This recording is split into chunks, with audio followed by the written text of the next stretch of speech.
Masih maju mundur untuk nonton The Glory? Wah, kamu rugi banget dong. Soalnya, drama Korea yang dibintangi Song Hye Kyo ini adalah salah satu serial televisi yang paling banyak ditonton orang sekarang. Brutal, berdarah-darah, dan punya ending yang memuaskan, The Glory memang layak disebut wajib tonton. Tapi, kalau kamu masih ragu akan keseruan drama karya Kim Un Suk ini, yuk kita rekap dan review episode satunya, biar tahu apa sih yang bikin penonton bisa gregetan banget nonton serial revenge thriller ini. Dalam episode perdana The Glory, kita diperkenalkan pada karakter utamanya, Moon Dong-eun, yang diperankan oleh Song Hye Kyo. Di musim panas tahun 2022, sebuah mobil memasuki kota Semyong. Pengemudinya adalah Moon Dong-eun. Lagu mengalun lembut menceritakan isi hati Dong-eun yang mendambakan punya kehidupan normal. Di kota, menjulang gedung pencakar langit tertinggi dengan logo Jaepyeong Construction. Dong-eun pun tiba di Eden Apartments. Ia makan di atas atap yang dipenuhi bunga, sambil melihat ke sebuah rumah mewah yang terletak di seberangnya. Pemilik apartemen menyambutnya dengan memberi Dong-eun bunga trompet iblis. Seperti sedang menulis surat, Dong-eun bercerita pada seseorang bernama Yeon-jin, sambil menempelkan foto-foto dan potongan artikel ke dinding apartemennya. Ia membayangkan pertemuan dengan Yeon-jin, yang merasa heran kenapa ada foto dirinya, Jae-jun, dan Sarah. Dong-eun kecewa karena Yeon-jin sudah tidak mengenalinya. Ia lalu memukul Yeon-jin karena memasuki rumahnya tanpa melepas sepatu. Yeon-jin menantang Dong-eun untuk membunuhnya. Dong-eun mengatakan kalau ia akan melakukannya. Tapi, sebelumnya, Dong-eun akan bercerita bagaimana ia bisa sampai seperti sekarang ini. Mundur ke musim panas tahun 2004, Dong-eun yang memar karena dipukuli, kemudian melaporkan teman-teman sekolahnya ke polisi. Kasusnya tidak diproses karena orang tua siswi bernama Park Yeon-jin adalah teman SMP sang polisi. Selain Yeon-jin, pelaku lain seperti Choi Hye-jong, San Myung-oh, dan Lee Sara juga dipulangkan. Yang tersisa hanya Jeon Jae-jun. Tapi, tak lama, wali kelas mereka datang menjemput. Dong-eun dimarahi karena melaporkan masalah yang hanya dianggap lelucon antar teman. Perlakuannya sangat kontras ketika bicara pada Jae-jun yang anak orang kaya. Yeon-jin dibawa oleh ibunya ke seorang dukun. Ibunya minta agar ia menghindari orang-orang yang namanya mengandung huruf O, agar tidak kena sial. Yeon-jin lalu teringat pada Dong-eun. Di sekolah, Dong-eun dibawa ke dalam gedung olahraga oleh gerombolan geng Yeon-jin. Yeon-jin lalu bertanya apakah Dong-eun bisa memeriksa apakah catokan rambutnya sudah cukup panas. Dipegangi oleh Myung-oh dan Hye-jong, Dong-eun hanya bisa menjerit saat Sarah menempelkan benda panas itu ke tangannya yang langsung melepuh. Hye-jong bilang ia percuma berteriak karena kunci gedung olahraga ada di tangan mereka. Ketika Dong-eun bertanya kenapa ia disiksa, Yeon-jin menjawab karena ia tidak akan dihukum, dan tidak ada yang bisa dilakukan oleh Dong-eun untuk menghentikannya. Tak ada yang akan melindungi Dong-eun, baik pihak kepolisian, sekolah, maupun orang tuanya sendiri. Tak hanya disiksa, Dong-eun juga dilecehkan oleh Myung-oh yang menciumnya dengan paksaan. Di UKS, Dong-eun meminta hidrogen peroksida pada perawat sekolah untuk membersihkan noda darah di bajunya. Karena curiga, sang perawat mengecek lengan Dong-eun dan menemukan luka bakarnya. Terkejut, ia pun bertanya siapa pelakunya. Namun, Dong-eun tak menjawab.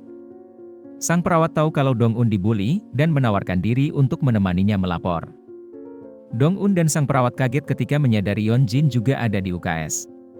Tanpa rasa takut, Yeon-jin mengakui bahwa ialah pelakunya.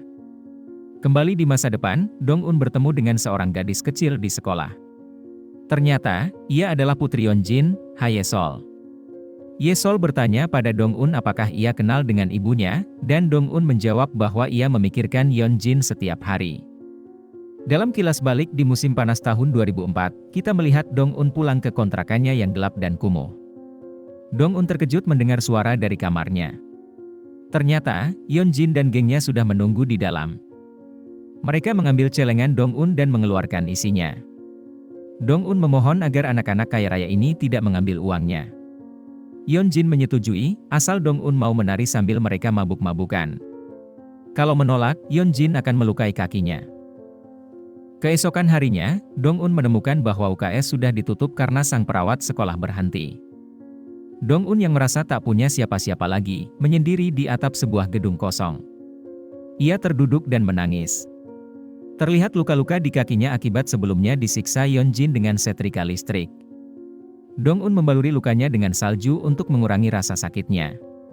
Terlihat sekujur tangan dan kakinya sudah penuh dengan bekas luka. Saat liburan di tempat ski es, Yeonjin dan teman-temannya mendapat kabar kalau Dong-un berhenti sekolah. Namun, dalam formulirnya, Dong-un menulis nama mereka sebagai penyebab pengunduran dirinya. Hal ini jadi masalah di sekolah dan bikin guru Dong-un murka. Sang guru memarahi Dong-un karena tidak memilih berhenti diam-diam. Ia malah menuduh Dong-un sebagai pemicu apa yang terjadi padanya. Gurunya memerintahkan Dong-un untuk mengganti catatan di formulirnya, karena bila masalah ini sampai ke telinga kepala sekolah, ia akan dapat evaluasi buruk. Sang guru menolak klaim bahwa Dong-un telah mengalami bullying, meski ia telah menunjukkan luka bakarnya. Ia berkomentar bahwa tampar-menampar sesama teman itu biasa. Dong-un balas bertanya, kalau anak laki-laki sang guru ditampar apakah hal itu juga bukan sesuatu yang serius. Gurunya malah kemudian memukuli Dong-un di depan para guru lain yang hanya setengah hati melerainya. Sementara itu, ibu Dong-un yang sedang kerja di salon menerima panggilan telepon dari sang guru. Ibunya lalu bertemu dengan guru tersebut dan juga ibu Yeonjin, yang memberinya amplop berisi uang 1 juta won atau hanya sekitar 12 juta rupiah saja.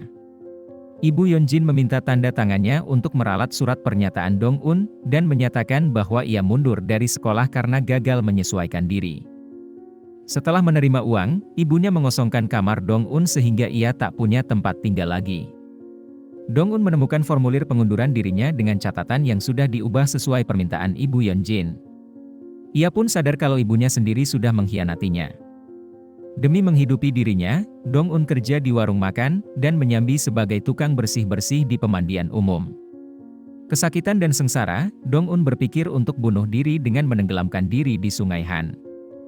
Sementara itu, Yeonjin, Jae-jun, Sarah, dan Hye-jong sedang berkumpul. Sarah buru-buru bersiap pergi untuk ibadah. Sarah terpaksa harus pergi atau ayahnya mengancam akan mengusir dia dari studionya. Untuk mengisengi ayah Sarah yang juga merupakan pendeta, Yeonjin dan kawan-kawan datang dengan baju putih dan tanpa mengenakan baju dalam, sehingga ia tak fokus berkhotbah. Di sekolah, mereka menertawakan kejadian ini. Yeonjin lalu menyuruh Hye-jong untuk membeli minuman. Terlihat bahwa ada hierarki di kelompok ini, dan Hye-jong sering dijadikan pesuruh oleh teman-temannya yang lebih kaya. Ternyata, geng Yeonjin sudah punya mangsa baru, dan kini mengancam akan menyiksa Gyeongran dengan catokan rambut yang sama. Tak disangka, Dong-un kembali ke sekolah dan menemui mereka. Dong-un bertanya apakah benar mimpi Yeonjin adalah menjadi ibu bijak dan istri yang baik. Dengan nada merendahkan, Yeonjin menjawab bahwa mimpi hanya untuk orang miskin seperti Dong-un, karena orang kaya sepertinya akan mendapatkan segalanya yang dia inginkan saat dewasa nanti.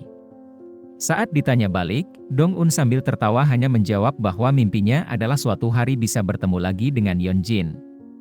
Di musim panas 2006, Dong-un kini bekerja di pabrik tekstil sambil terus belajar di waktu luangnya. Ia mengambil tes GED untuk mendapatkan ijazah SMA-nya, dan akhirnya lulus. Dong-un terus belajar latihan ujian SAT sampai larut malam agar bisa masuk kampus incarannya.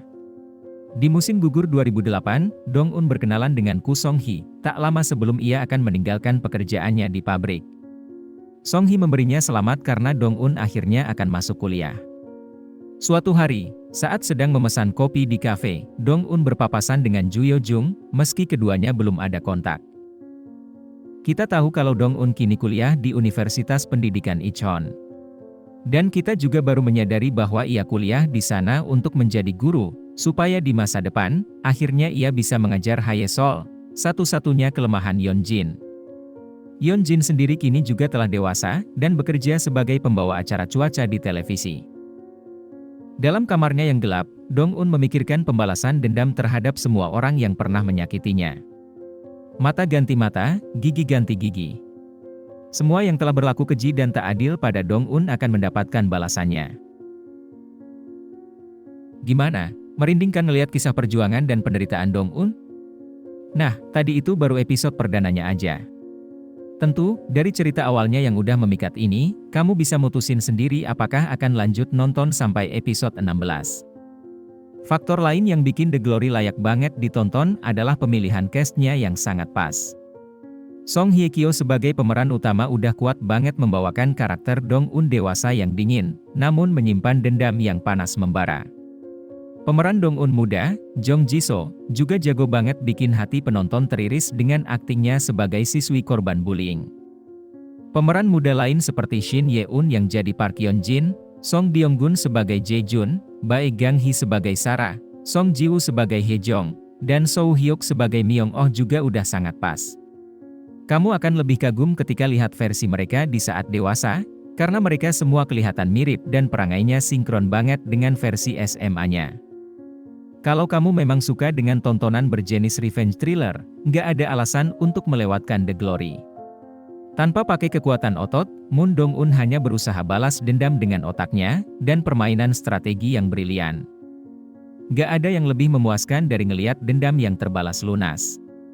Jadi, kalau ingin lihat perjalanan Dong-un membuat orang-orang jahat ini membayar tuntas semua dosa masa lalu mereka, buruan deh tonton The Glory. Durasi per episodenya sekitar 50 menit sampai 1 jam. Episode 1-16 udah bisa kamu tonton di Netflix sekarang. Selamat menonton!